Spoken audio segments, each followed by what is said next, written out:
If you've ever gotten off of a sales call and thought, why did I sound nervous? Why did I talk so fast? Why do other salespeople around me sound so smooth naturally? Then this video is for you. Here's the truth most salespeople won't tell you. Confidence on the phone usually has nothing to do with talent. It's not some magical personality trait people are born with. Most confident salespeople just learn how to control their tone, pacing, and energy better than everyone else. And the crazy part, customers can feel insecurity through the phone almost instantly. Even if your script is good, even if your product is good, even if your pricing is competitive, if your energy sounds unsure, the customer starts feeling unsure too.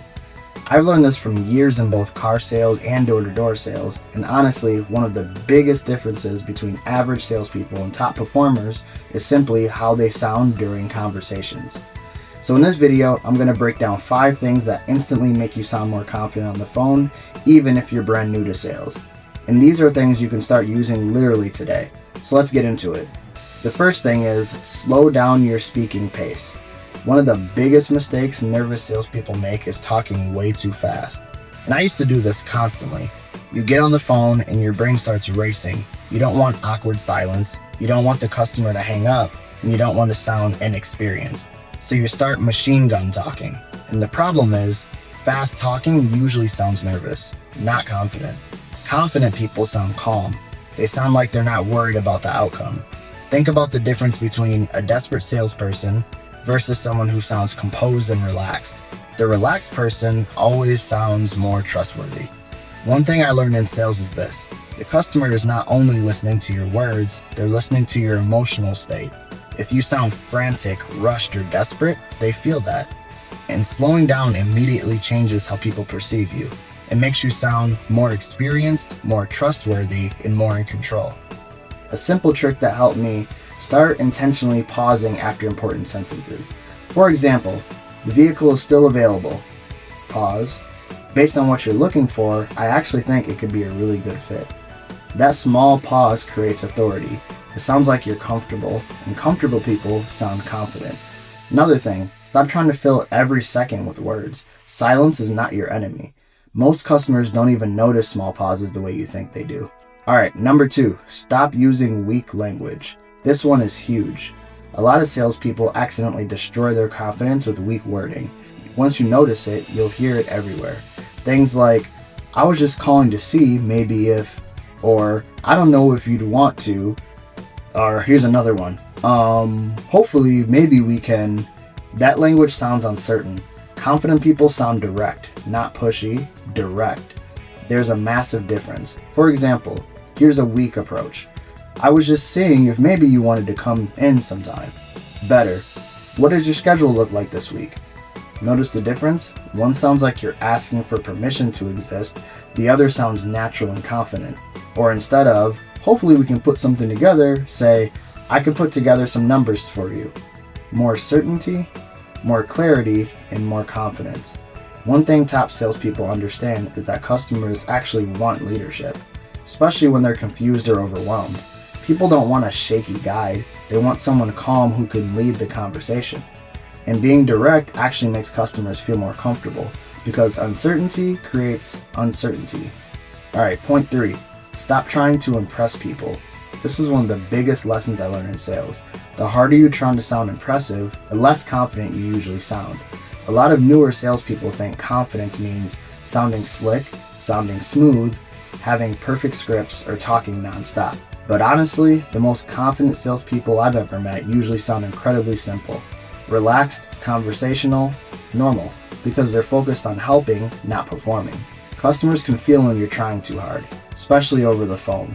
You don't need to prove you're some sales genius. You just need to ask good questions, listen carefully, and guide the conversation. That's it. One of the biggest confidence killers is overthinking every word while you're talking. And that happens when you're too focused on yourself. Instead, focus on the customer. What are they trying to accomplish? What problem are they trying to solve? What are they worried about? When your attention shifts outward instead of inward, you naturally sound calmer.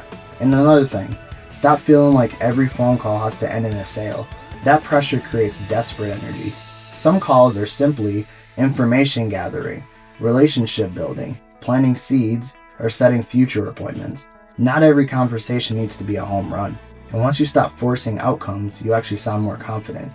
Ironically, that usually helps you close more deals. Point 4. Your tone matters more than your script. This might upset people, but your script is probably not the biggest issue. Your tone is. You can say the exact same words two completely different ways. One can sound awkward and the other can sound confident. So for example, yeah, so we actually have some really great deals right now, versus, yeah, we actually have some strong deals going on right now. Same idea, completely different energy. Top salespeople understand tonality. A few things that instantly help. Lower your voice slightly.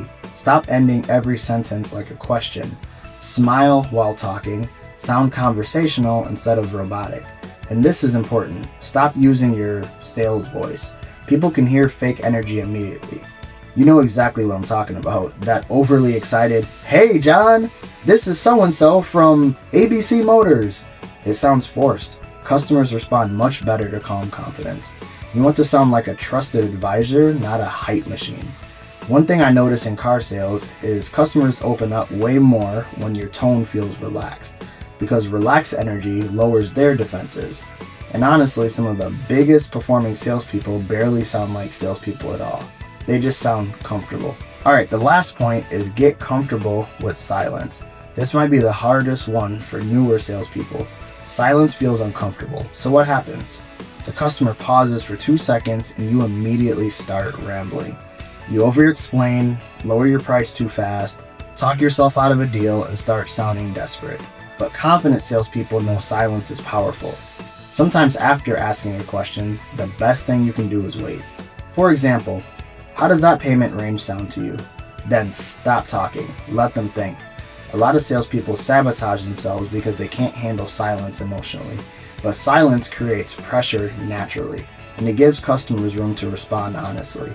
Another thing, when you stop interrupting constantly, people trust you more. Customers love feeling heard, and listening carefully actually makes you sound smarter too, because you're responding thoughtfully instead of reacting emotionally. One thing I learned over the years, the salesperson who controls their emotions usually controls the conversation. And emotional control sounds like confidence. At the end of the day, confidence on the phone is not about being the loudest person. It's not about having the best script, and it's definitely not about sounding pushy. Real confidence sounds calm, certain, relaxed, and helpful. And honestly, most people can improve dramatically just by slowing down, removing weak language, listening better, and controlling their tone. And also, get more comfortable with silence. That alone can separate you from most salespeople. If you enjoyed this video and want more real-world sales advice, make sure to subscribe. And also, comment below, what's the hardest part about phone calls for you right now? I'll catch you in the lab next time.